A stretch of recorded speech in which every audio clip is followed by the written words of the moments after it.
দর্শক, সরকারের কর্মকর্তাদের আইফোন কাণ্ড নিয়ে বেশ আলোচনা চলছে।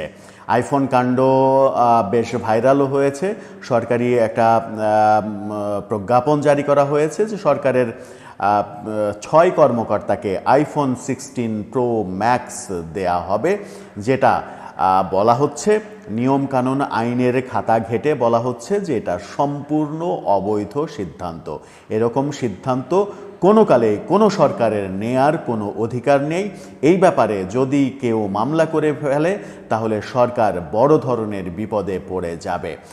সেই সিদ্ধান্ত কেন সরকার নিল, কাদের স্বার্থে নিল, এখানে কনফ্লিক্ট অফ ইন্টারেস্ট রয়েছে কিনা, ফোন আদতেও কর্মকর্তাদের দেয়া যায় কিনা, দিলে কোন কর্মকর্তাদের দেয়া যায়, সেই আলোচনাগুলো করার চেষ্টা করব এই ভিডিওতে। থাকবেন পলিটিক্স টিভির নিয়মিত আয়োজনে।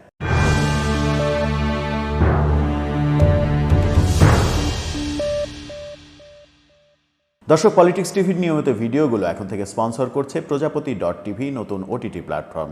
আপনারা চাইলে ইউটিউবে, ফেসবুকে, ইনস্টাগ্রামে, টিকটকে দেখে নিতে পারেন। ডেসক্রিপশন বক্সে লিঙ্ক দেওয়া থাকবে, সেখান থেকেও আপনারা দেখে নিতে পারেন প্রজাপতির কার্যক্রম। বলছিলাম আইফোন কাণ্ড। আইফোন, তাও এই মুহূর্তে যেহেতু 17 আসেনি, আইফোন 17 আসেনি, সেহেতু আইফোন 16 প্রো ম্যাক্সই সব থেকে আধুনিক। 17 আসা পর্যন্ত হয়তো তারা ওয়েট করেনি, কয়েকদিন পরেই 17 লঞ্চ করবে।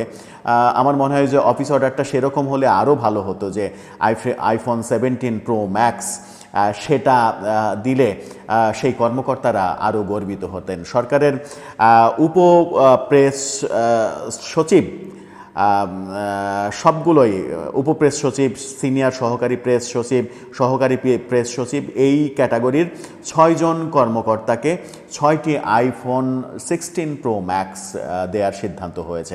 আগে একটু ছোট্ট করে, যদিও আপনারা জেনে ফেলেছেন ইতিমধ্যে, আমার মূল আলোচনার বিষয় যে এগুলো দেয়া যায় কিনা, কাদেরকে দেয়া যায়, দিলে কত টাকার ফোন দেয়া যায়, এবং যাদেরকে দেয়া হয়েছে তাদের কি দেয়া যায়, তাদের দেয়ার কোনো নিয়ম আছে কিনা, নিয়ম কি বলছে।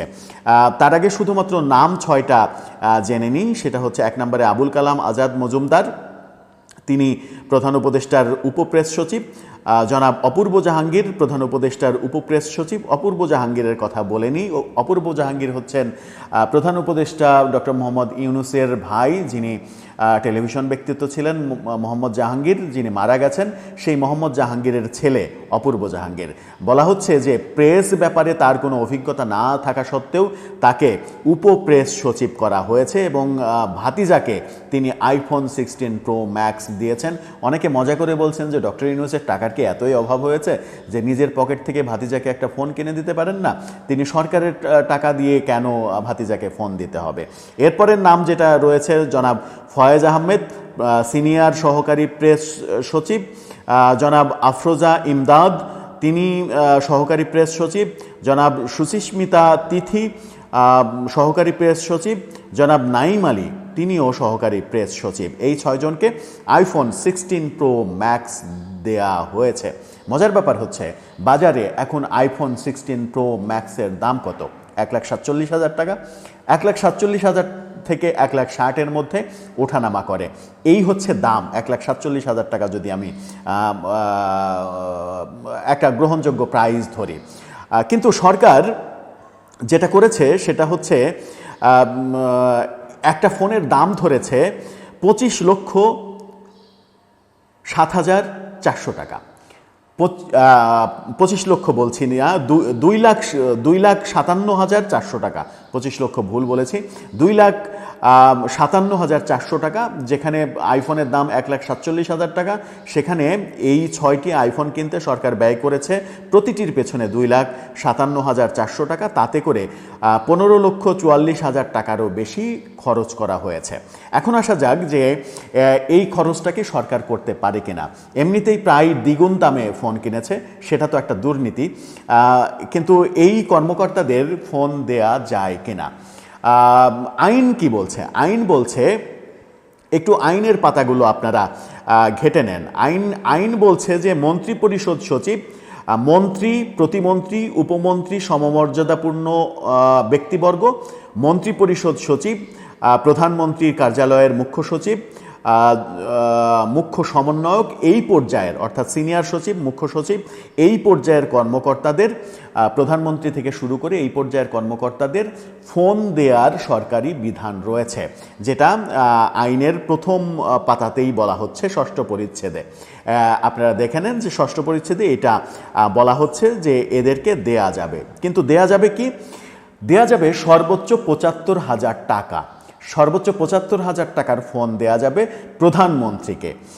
প্রধানমন্ত্রীকে যেখানে সর্বোচ্চ অর্থাৎ ডক্টর ইউনূসও যদি ফোন নিতে চান কিংবা ফোন নেওয়ার টাকা নিতে চান, তাহলে তিনি ৭৫,০০০ টাকার বেশি পাবেন না।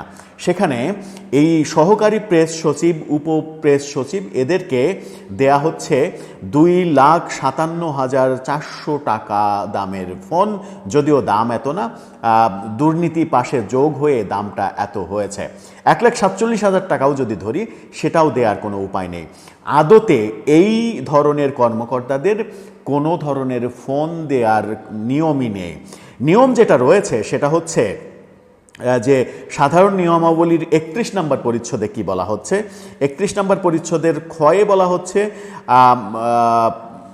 প্রাধিকার তালিকায় উল্লেখ না থাকা সত্ত্বেও জাতীয় গুরুত্বপূর্ণ কর্মে নিয়োজিত মন্ত্রণালয়ের ব্যক্তি সংস্থা এদেরকে দেয়া যাবে। কিন্তু এই দেয়া যাবে কি? তাও দেয়া যাবে কি? ফোন না, ফোনের বিল দেয়া যাবে। মাসে একটা নির্দিষ্ট হারে ফোনের যে খরচ, সেই খরচ দেয়া যাবে। তার মানে হচ্ছে যে ৬ জনকে ফোন দেয়া হয়েছে, উপপ্রেস সচিব, সহকারী, তাদের পদমর্যাদা যদি আমি দেখি, সহকারী সচিব, উপসচিব পদমর্যাদার কর্মকর্তা তারা। এই উপসচিব থেকে শুরু করে সহকারী সচিব পদমর্যাদার এই কর্মকর্তারা ফোন পাওয়ার যোগ্যতা রাখেন না। তারা যেটা রাখেন সেটা হচ্ছে যে ফোনের বিল পাওয়ার যোগ্যতা রাখেন। প্রতি মাসে একটা ফোনের বিল বাবদ টাকা সরকার তাদেরকে দিতে পারে। তাহলে সরকার এই কাজটা কেন করলো? এবং তার মধ্যে অপূর্ব জাহাঙ্গীরের নাম রয়েছে, যার নিয়োগটা নিয়েই বিতর্ক রয়েছে। অপূর্ব জাহাঙ্গীর মোহাম্মদ ইউনূসের ভাই, মোহাম্মদ জাহাঙ্গীরের পুত্র, আপন ভাইয়ের ছেলে, অর্থাৎ আপন ভাতিজা। সেখানেই কনফ্লিক্ট অফ ইন্টারেস্ট নিয়ে অনেকে কথা বলেন যে কনফ্লিক্ট অফ ইন্টারেস্ট এই ক্ষেত্রে হয় কিনা। সেই অপূর্ব জাহাঙ্গীরকেও ২,৫৭,৪০০ টাকার সমমানের ফোন দেয়া হয়েছে, যেটার বাজার মূল্য ১,৪৭,০০০ টাকা। দর্শক, এই ব্যাপারে আপনি কি বলবেন? আদতে ভেতরের রহস্যগুলো জেনে আপনার মতামত জানিয়ে লিখতে পারেন আমাদের কমেন্ট বক্সে।